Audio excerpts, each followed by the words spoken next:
o Magnus Opus ou a grande obra. Queridos irmãos, hoje nos encontramos aqui reunidos com o propósito de investigar, estudar e definir o caminho que há de conduzir-nos à liberação final.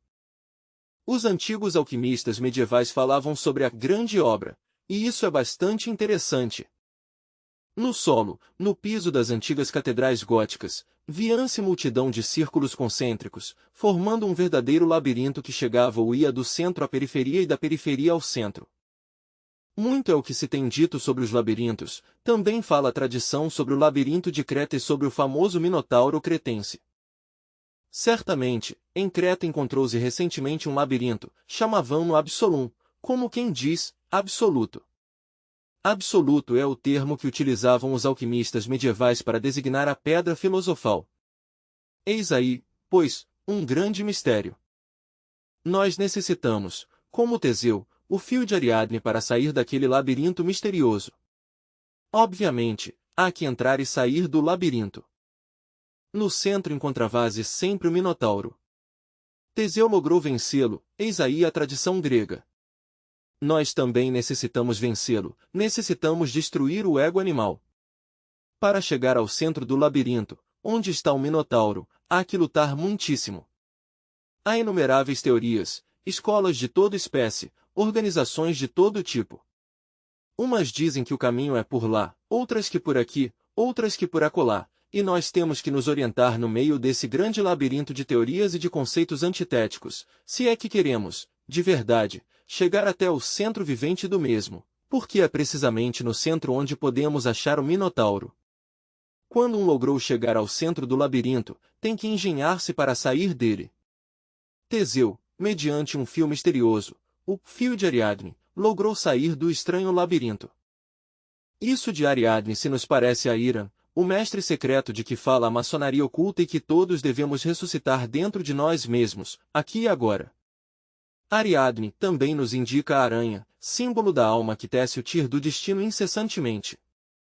Assim, pois, irmãos, chegou a hora de refletir. Mas, qual é na realidade esse fio de Ariadne? Qual é esse fio que salva a alma, que lhe permite sair desse misterioso labirinto para chegar até seu real ser interior? Muito se tem falado sobre o particular, os grandes alquimistas pensavam que era a pedra filosofal. Nós estamos de acordo com isso, mas vamos um pouquinho mais longe, de acordo com nossas divagações, pois, em verdade que a pedra filosofal está simbolizada na Catedral de Notre-Dame de Paris por Lúcifer, agora compreenderemos por que a pedra filosofal está no sexo mesmo. Então, descobrimos no sexo a Lúcifer. É Lúcifer, pois, o fio de Ariadne que há de conduzir-nos até a liberação final. Isto parece algo assim, disséramos, como antitético ou paradoxal, porque todos têm conceituado que Lúcifer, o diabo, Satanás, é o mal. Necessitamos da autorreflexão evidente, se é que queremos aprofundar no grande arcano. Esse Lúcifer que encontramos no sexo, é a pedra viva. Cabeceira do ângulo, a pedra mestra, a pedrinha do canto, na Catedral de Notre-Dame de Paris, a pedra da verdade. Aprofundar um pouco, pois, nestes mistérios, é indispensável quando se trata de conhecer o fio de Ariadne.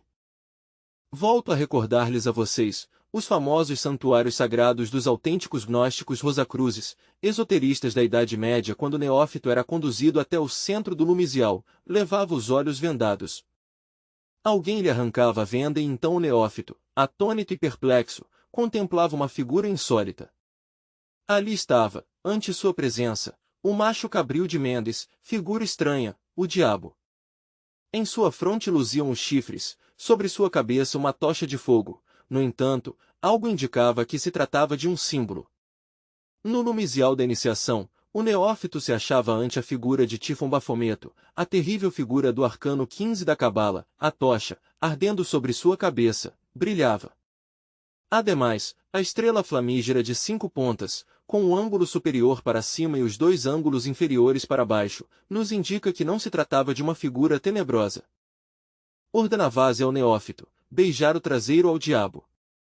Se o neófito desobedecia, punha-lhe outra vez a venda e tirava-lhe por uma porta secreta. Tudo isto sucedia à meia-noite, jamais o neófito sabia por onde havia entrado nem por onde havia saído, porque os iniciados se reuniam sempre à meia-noite, tendo sumo cuidado para não serem vítimas da Inquisição.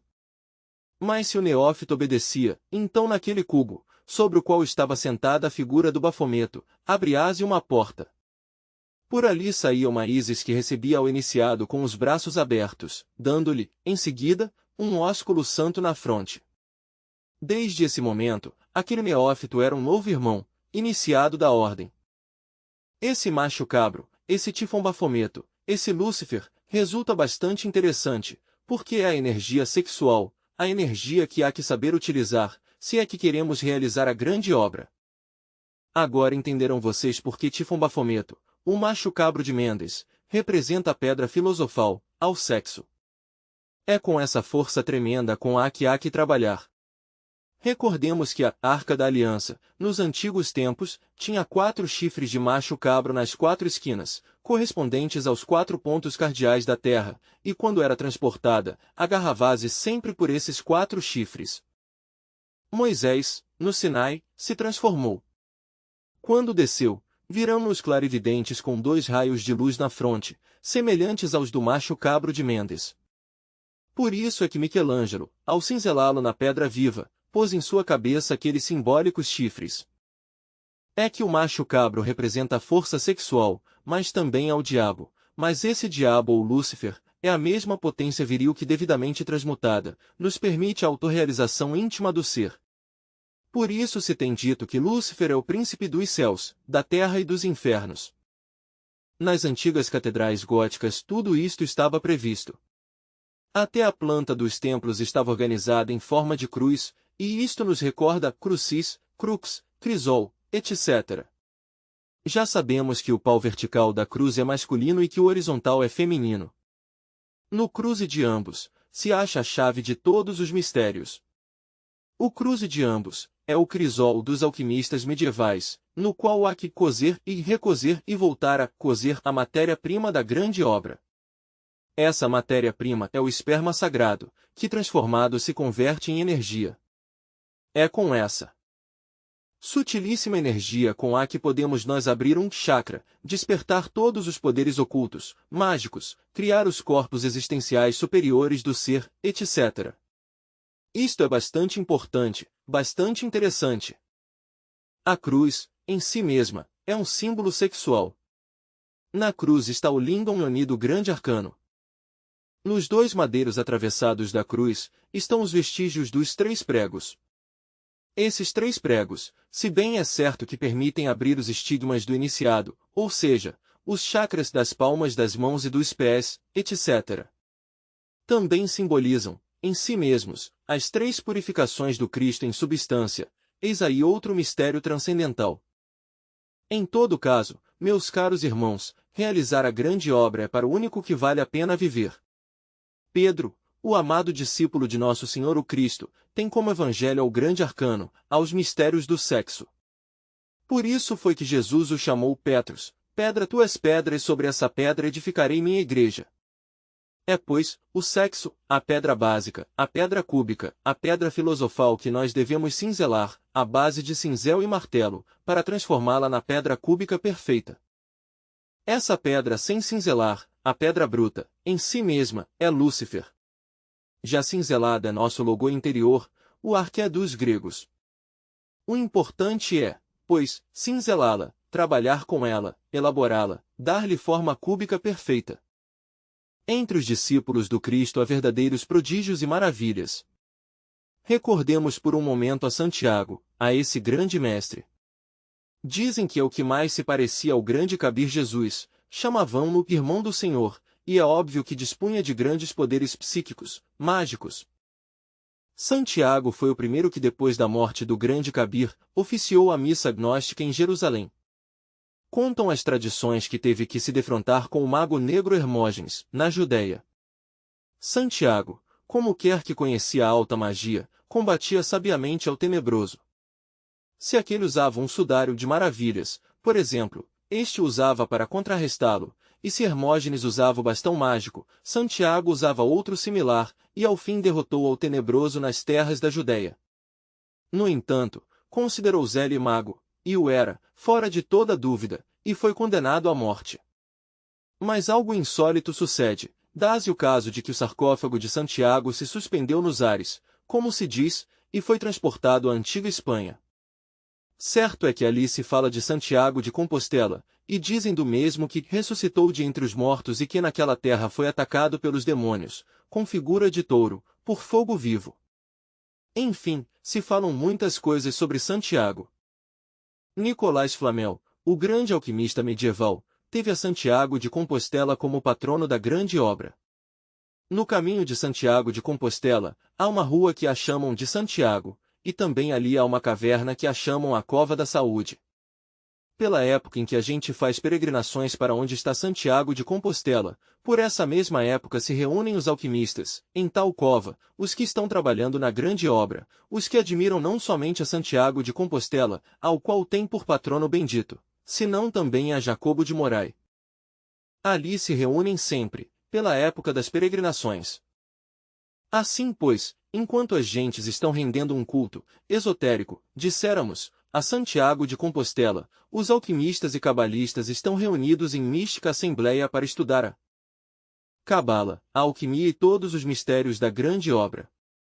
Vejam vocês os dois aspectos, esotéricos e esotéricos, do cristianismo. Indubitavelmente, tudo isto nos convida à reflexão. Jacobo de Morai, quem fora queimado vivo durante a Inquisição, é tido, por aqueles alquimistas e cabalistas que se reúnem na Cova da Saúde, da mesma forma que se tem a Irabif como mestre secreto que há de ressuscitar em cada um de nós, e a Santiago como o bendito patrono da grande obra, e isto é bastante interessante. A grande obra é o que nos interessa a nós realizar, e é, creio, e com toda a segurança, afirmo, o único para o qual vale a pena viver. O demais não tem a menor importância. Dizem que o patrono Santiago, em Compostela, se aparece aos peregrinos com o chapéu jogado para cima, em sua mão o bastão, o qual o Lúcio caduceu de mercúrio, e uma concha de tartaruga no peito, como para simbolizar a estrela flamígera. Lhes aconselho que estudem a Epístola Universal de Santiago, na Bíblia. Indubitavelmente, é maravilhosa. Está dirigida a todos aqueles que trabalhamos na grande obra. Diz Santiago que a fé sem obras, é morta em si mesma, nada vale. Vocês podem escutar aqui, de meus lábios, toda a doutrina do grande arcano, todas as explicações que damos sobre os alquimistas e a grande obra, mas se vocês não realizam essa grande obra, se não trabalham na grande obra, se só têm fé, nada mais, e não trabalham, se pareceriam, diz Santiago, e repito, ao homem que mira um espelho, que vê seu rosto no vidro, dá as costas e se vai, esquecendo-se do incidente. Se vocês escutam todas as explicações que damos e não trabalham na forja dos ciclopes, não fabricam os corpos existenciais superiores do ser, se parecem a esse homem que se mira no espelho, dá a volta e se vai, porque a fé sem obras de nada vale. Necessitase que a obra respalde a fé deve falar com as obras. Diz Santiago que necessitamos ser misericordiosos.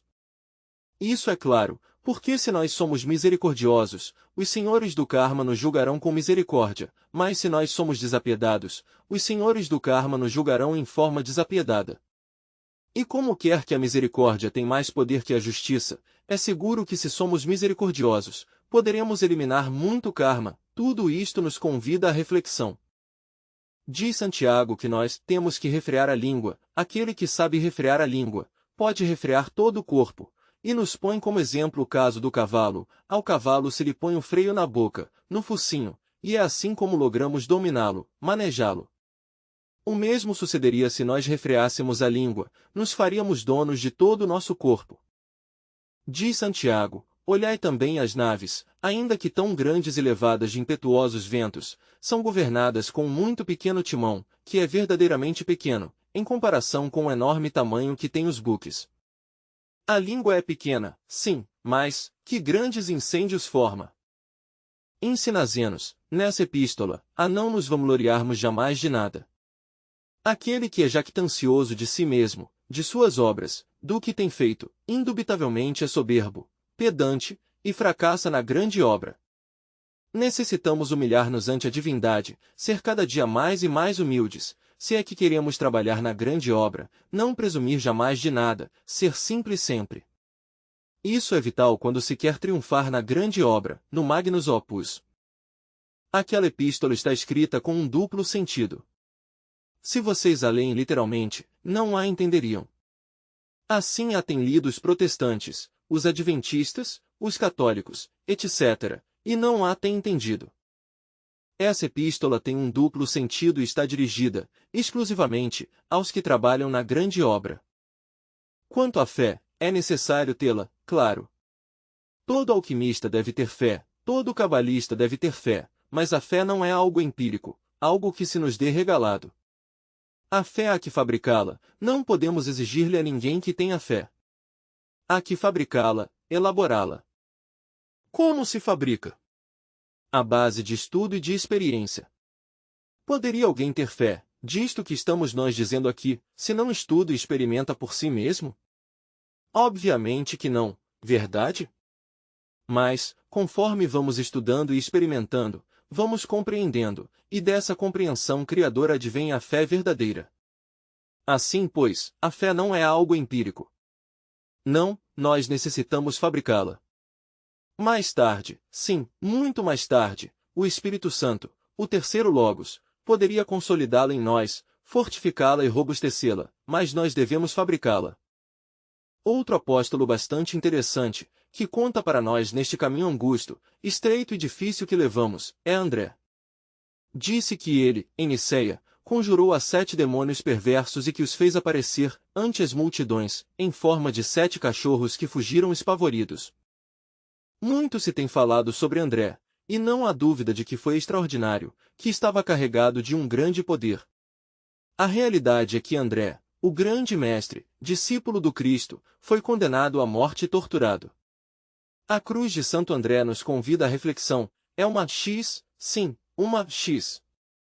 Seus 2 braços, estendidos à direita e esquerda, e suas 2 pernas abertas de lado e lado, formam um X, e sobre essa X foi crucificado Santo André. Essa X que é muito simbólica. Em grego equivale a um K, que nos recorda ao Crestus. Inquestionavelmente, foi magnificamente simbolizado o drama de André pelo grande monge iniciado Bacon. Este último, em seu livro, o mais extraordinário que tem escrito, denominado o Açude, põe uma lâmina na que se vê, claramente, a um homem morto. No entanto, este trata como de levantar a cabeça, como de espreguiçar-se, como de ressuscitar, enquanto 2 corvos negros lhe vão tirando suas carnes com um acerado pico. A alma e o espírito se alçam do cadáver, e isto vem a recordar-nos a frase de todos os iniciados, que diz, a carne abandona os ossos. Santo André, morrendo em uma cruz em forma de X, está nos falando precisamente da desintegração do ego, que há que reduzi-lo à poeira cósmica, que há que esquartejá-lo. A carne abandona os ossos. Só assim é possível que o Mestre Secreto, Irabif, ressuscite dentro de nós mesmos, aqui e agora. Do contrário, seria impossível, na grande obra devemos morrer de instante em instante, de momento em momento. E o que diríamos de João?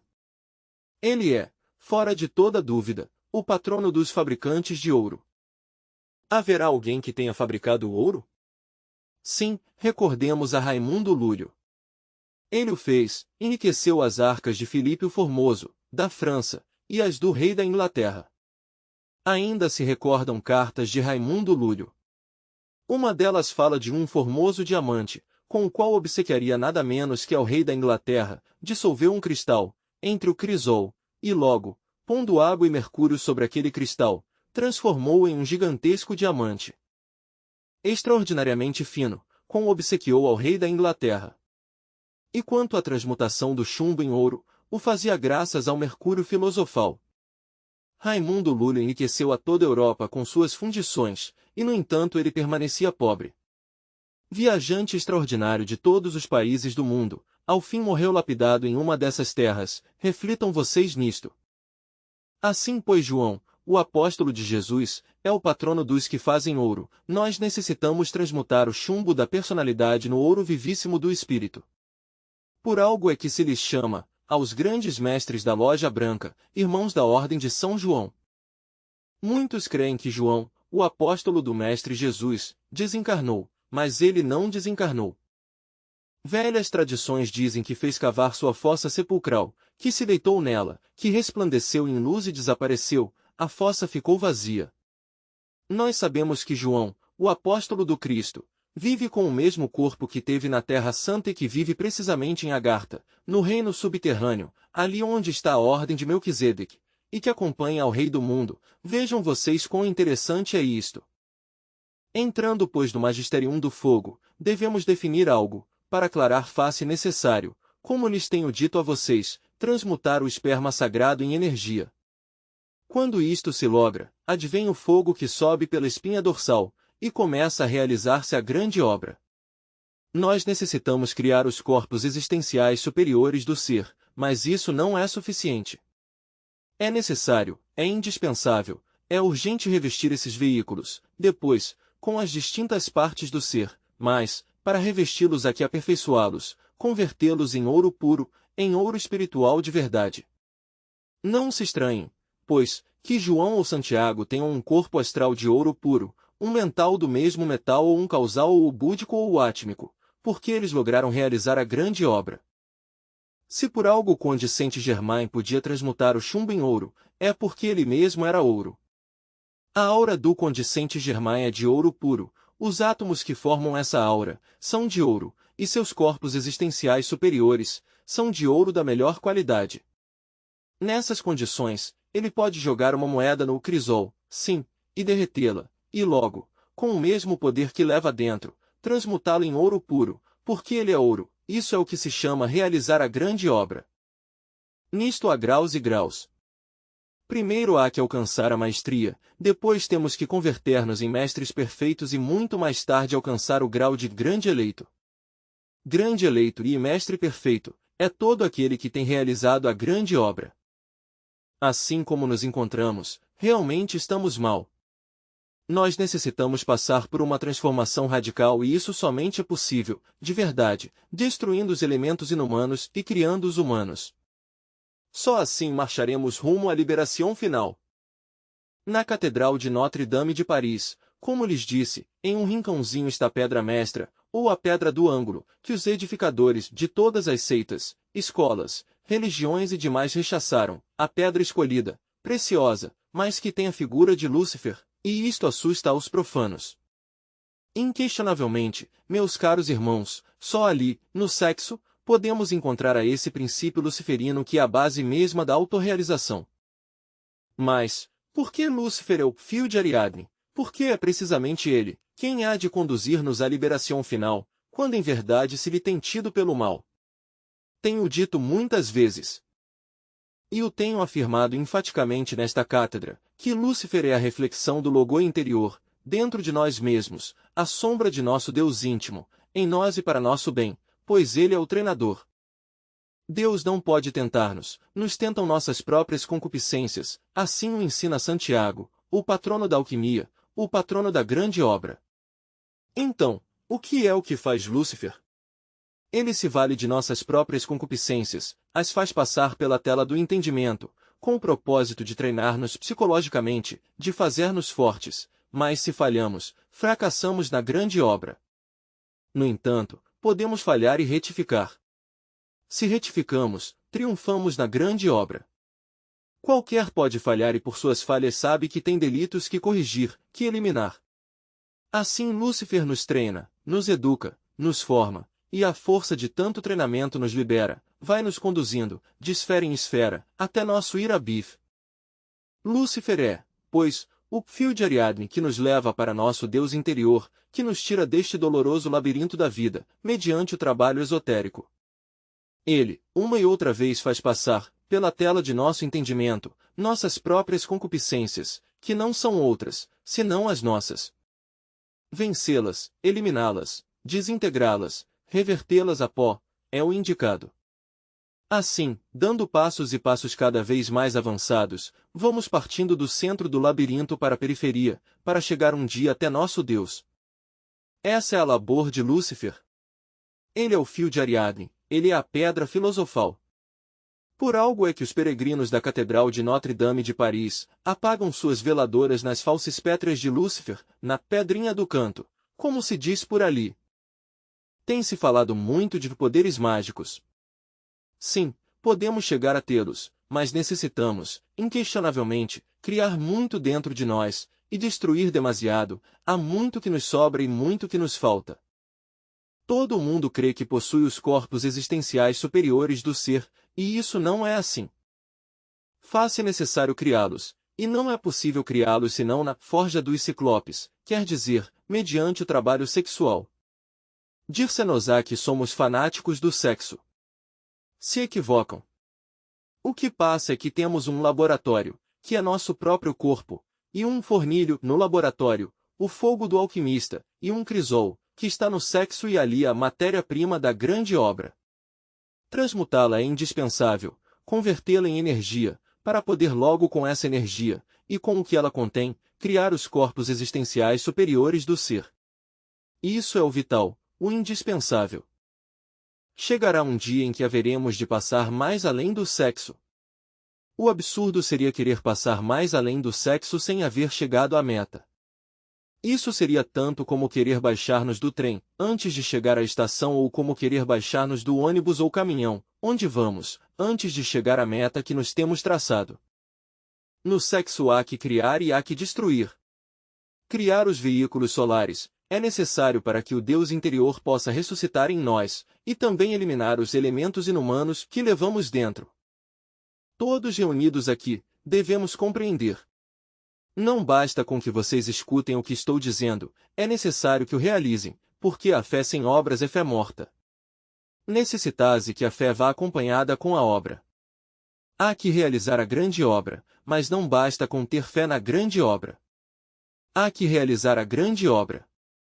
E o resultado final da grande obra, qual será? Que cada um de nós se converta em um grande Deus, com poder sobre os céus, sobre a terra e sobre os infernos. Esse é o final, o resultado da grande obra, que cada um de nós fica convertido em uma majestade, em uma criatura terrivelmente divina. Mas, hoje por hoje, devemos reconhecer que nem sequer somos humanos, unicamente somos humanoides, em forma mais crua diria que somos mamíferos intelectuais, e nada mais, mas podemos sair deste estado em que nos encontramos, mediante a grande obra. Irabif é o mestre secreto, o terceiro Logos, Shiva, o primogênito da criação, nosso real ser interior divino, nossa monada verdadeira e individual. Necessitamos ressuscitá-la, porque está morta dentro de nós, ainda que esteja viva para os mundos inefáveis. Raimundo Lúlio realizou a grande obra, recebeu no mundo astral o grande arcano, e foi com essa chave mestra como pôde trabalhar na grande obra. Raimundo Lúlio, indubitavelmente, conheceu fora do corpo físico o que é a sagrada concessão da Mãe Divina, a Kundalini Shakti. Ao conhecer como se realizava essa sagrada concessão, se propôs materializar, desde o alto, a sagrada concessão em si mesmo, até que a logrou. Indubitavelmente, a Mãe Divina deve conceber, por obra e graça do terceiro Logos, ao Filho.